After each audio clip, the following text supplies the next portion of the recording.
bahagia. Mereka memiliki seorang putri yang bernama Bawang Putih. Namun pada suatu hari, ibu Bawang Putih jatuh sakit dan akhirnya meninggal. Setelah kejadian itu, Bawang Putih hidup sendiri dengan ayahnya. Ayah Bawang Putih adalah seorang pedagang yang sering berpergian jauh. Karena tak tega meninggalkan Bawang Putih sendirian di rumah, akhirnya ayah Bawang Putih memutuskan menikah lagi dengan seorang janda.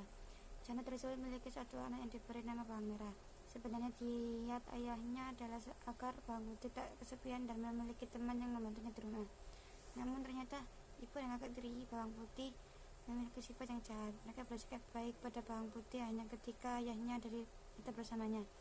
Namun ketika ayahnya pergi berdagang, mereka menyuruh Bawang Putih mengerjakan segala pekerjaan rumah seperti seorang pembantu. Ternyata kemalangan Bawang Putih belum berhenti sampai di situ. Selang beberapa waktu, ayah Bawang Putih juga jatuh sakit dan akhirnya meninggal dunia. Kini ibu tiri dan Bawang Merah bersikap semakin jahat pada Bawang Putih. Bahkan waktu beristirahat, Bawang Putih juga semakin terbatas. Tiap hari dia harus melayani semua kebutuhan Bawang Merah dan ibu tirinya sampai pada suatu pagi ketika Bawang Putih mencuci di sungai dan disadari salah satu selendang kesayangan Bawang Merah hanyut.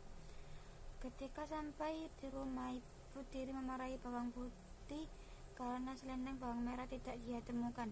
Dia menyuruh Bawang Putih mencari selendang itu dan tidak boleh pulang sebelum menemukannya.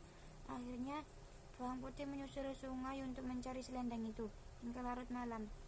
Selendang itu belum juga dia temukan. Ketika tengah menyusuri sungai, Bawang Putih melihat sebuah gubuk. Ternyata gubuk itu dihuni oleh seorang nenek sebatang kara.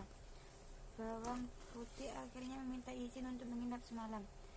Nenek itu cukup baik hati. Dia mempersilahkan Bawang Putih untuk menginap. Nenek itu juga menanyakan perihal tentang Bawang Putih dan bagaimana dia sampai di tempat itu.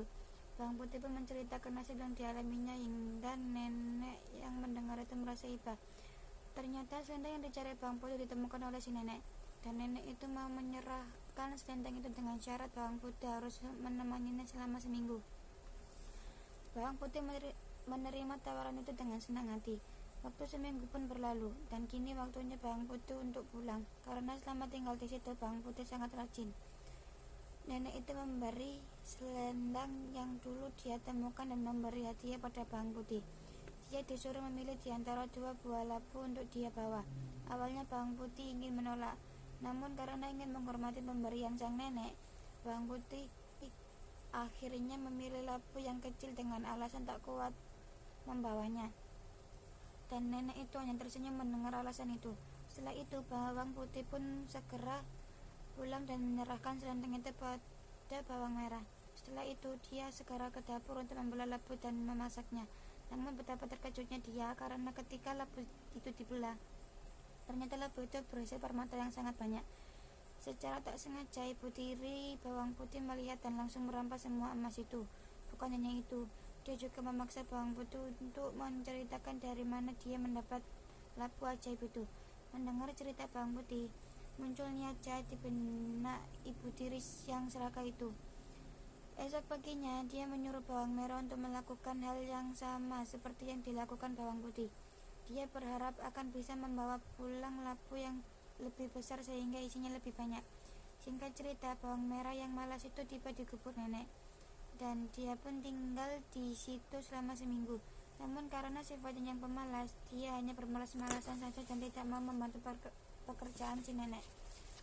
Dan ketika sudah waktunya pulang, dia pun disuruh memilih labu sebagai hadiah. Tanpa pikir panjang, dia langsung mengambil labu yang besar dan segera berlari pulang tanpa mengucapkan terima kasih.